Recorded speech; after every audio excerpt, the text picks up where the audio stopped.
Jain, CLSA joins us now. Let's take a conversation forward from with him to understand that why his new report is titled "Lull Before the Storm."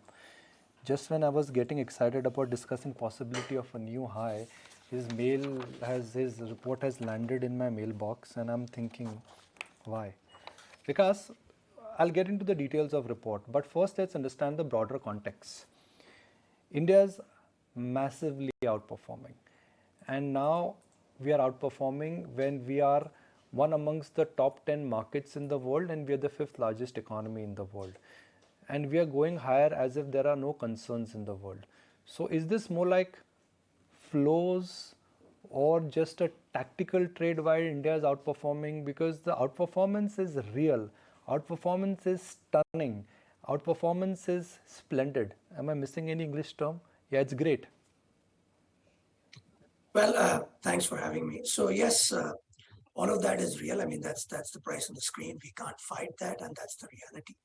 And there are enough reasons for that. I mean, if we were to look at the EM as a basket, then there are many countries which are facing their own challenges. China has its COVID-linked lockdowns. There are geopolitical issues in Taiwan, in Russia, and even to some extent there are worries around Korea as well. So from that perspective, what is happening is, let me kind of take you a little back of what's been going through a little bit, over the last few months.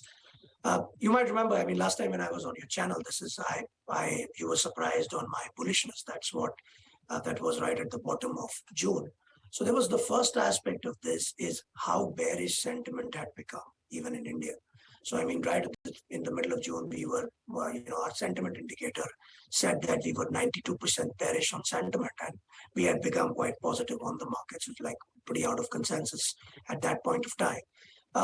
But even before that, what's been happening is foreigners were clearly selling. And I mean, of what they have sold, they've only bought a small portion of that. However, what has happened is, if you look at this buying which has happened in the month of August, to the contrary, although, for us sitting in India, we might feel that, India is clearly being noticed significantly by everybody. But what was surprising is India dedicated money, that is India dedicated ETFs or India dedicated actives, did not really see any big inflows. All of the inflow in August largely came from non-India dedicated, which is what makes up nearly 95% of the FII money which comes into India. So one of the reasons why that would have happened, and this is something which I mentioned even when I was with you guys last time in June, that around June or so, when we last looked at data, nearly 2/3 of EM funds had become underweight India. That was by far the largest number we've seen in the last 10, 12 years where we have ready data available for. So clearly there is some bit of catch up, perhaps some of them throwing in the towel. And maybe that's what is playing out to some extent. But to really kind of extrapolate this and say that India will not be impacted with what is happening in the world is something that we are not really in that camp at all. So I'd be pretty wary, and that is what I write in the report on certain big events which are going to play out over the next 3 months, which will force the market to have a kind of a reality check, have a kind of look into taking a position or a stance, or maybe taking a fresh stance or changing its opinion versus where it is right now. And that is the fact that India goes into these events with very extended valuation, no matter how you cut it, whether you look at absolute PE valuations of India, whether you look at India's valuations versus its own bond valuations, or whether you look at India's valuation to other peer markets. It's extended. It's never been higher than this, more than 5-7% of the days anytime in the last 15-17 years, individually. In fact, if I were to look at our premium to our peers, it's not been higher than this more than 1 or 2% of the days in the last 17 years or so. So clearly we are extended, and that's why we have reversed our very bullish stance that allowed us to ride the 20% bull rally that we saw from mid of June. And now we are getting more and more cautious around the markets, particularly when it comes to absolute returns that India could deliver. I think that's the bit which we are getting quite worried about. Template works out as per the script what you've written, then are we in for negative returns, which means a 10-15% kind of a skim from the top or a chop at the edge can happen? So let me put it like this.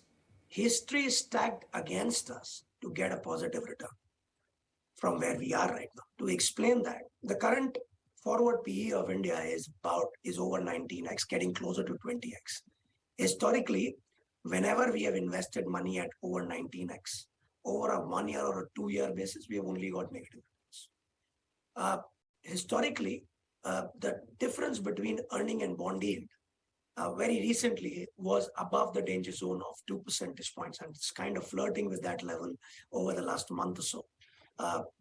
We've over 2 percentage point difference in 10-year and bond yield and Nifty's forward earnings yield has delivered negative returns every time in historically wherever we have invested. So let me answer your question another way. Basically, something unique has to happen for us to get positive returns over the next 1 year or so. And essentially, we are not really in the camp to say that this time it's different. It can be different for smaller periods, but over the longer term, just picture this, that 95% of foreign money that comes into India is non-India dedicated. So these investors sitting in those developed markets are not putting money in India. They're putting money in yen, they're putting money in Asia X, they're putting money in, these bigger baskets. So essentially something clearly different needs to happen in history versus history for us to deliver positive returns. Vikas, if I have it right, the last time we spoke, you talked about that the valuations for the IT sector are no longer frothy and it makes for a good tactical upside. Has your view changed from then? No, I mean, see, if we spoke right at the bottom around, middle of June or so. See, a tactical upside is possible, but if you were to look at the IT sector, it's kind of fighting two bits of the trend. There is the macro, where there is a worry that with whatever central banks are doing, it will be tough for them to not hurt the economy and growth. And then there is the commentary around margins. We believe that the worst around margins, has played out in the last quarter. So the upcoming quarterly results, at least on one of those worries, in terms of the worst impact of margins, should be acting as kind of allaying the worst fears. But the macro concerns is something which continue to stay. That's why, I was very carefully choosing the word tactical. Maybe there could be some tactical upsides given where it is, given where it has gone. But, in terms of the way we are positioned, we remain right from the start of the year. A bearish IT call is what we continue to be. We are significantly underweight. IT is actually the single biggest underweight in our focus portfolio that I run as a strategist here. So that is something which we are not really at so far, have not changed, and not, that's something which we are in two minds, whether it's the tactical bit could be strong enough for us to take a look on that as well or not. But clearly, from the worst fears that we saw when last quarter results were reported, I think this quarter, from that perspective, in terms of commentary, at least on the margin side, should be much better off. Okay, but the action really today is in the Nifty Bank space. The Nifty Bank has hit a record high. Yesterday we closed at a record high as well. But this morning we have seen a good follow-up buying when it comes to the entire banking space. So an uptick of 400 points on the Bank Nifty. And let's pull up the YTD chart of Nifty Bank. And that will tell you the kind of outperformance this particular segment has seen. And not only the large cap banks, even if you look at the PSU banks, of late they have been doing quite well. So on a YTD basis, if I have my numbers right, the Nifty Bank is up 18%, and even the PSU banking space has shown quite a bit of leadership because that's 30% higher for the year. Having said that, it's SBI which is sitting at all-time high level. You also have ICICI Bank which is very close to the all-time high level. So a lot of these stocks are actually pulling their weight as well. Vikash, let's talk about the financials names. They have done a lot, but a lot is stacked in terms of the positive for the sector at the moment. We have got very positive commentary from Mr. Khara as well when we spoke with him earlier in the week. And yes, the stacks are looking a lot in favor. So in fact, that's exactly, luckily, what our call was right at the start of the year, that in a rising yield environment, that call came from looking at previous cycles. If we were to look at previous Fed hike cycles, then in a rising yield environment, uh, NASDAQ tends to underperform banks in a big way. And that's exactly the kind of opinion that we had at the start of the year. And that's how we positioned. So banks like IT is our single biggest underweight, banks is our single biggest overweight. And in fact, the outperformance of the sector would look even better if you were to take away the largest private bank. So, and we don't, if you were to look at our portfolio, some of the names that you mentioned, which are doing well even today, are the ones that we have in our focus portfolio.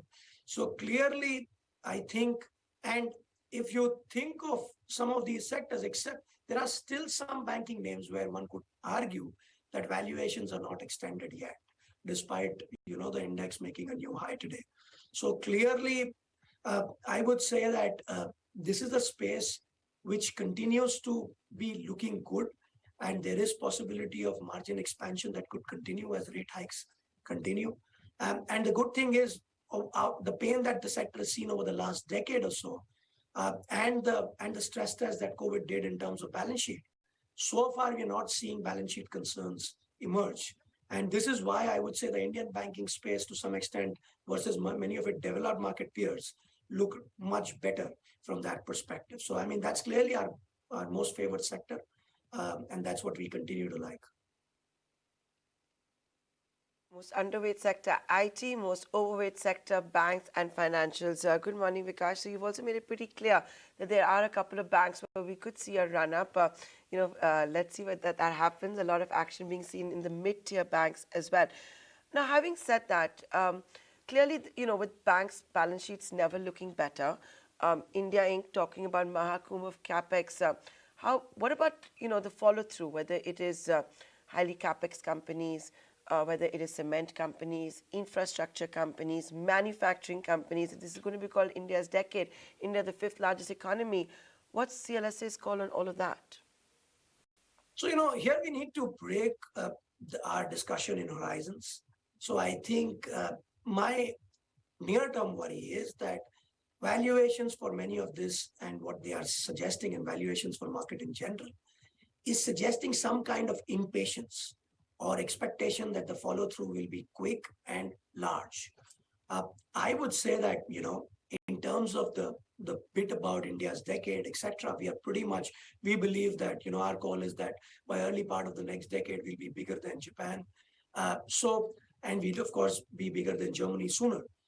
So essentially, from that perspective, India being one of the key growth drivers of the world, we are pretty much in sync, and we believe in that view. However, it's when we're talking about markets, we also at times need to think about expectations. And I believe the problem is, and valuations to some extent at times are suggestive of expectations. And I would say expectations have got a little bit more impatient. And that's where there could be some reality check, which could play out in the more near term.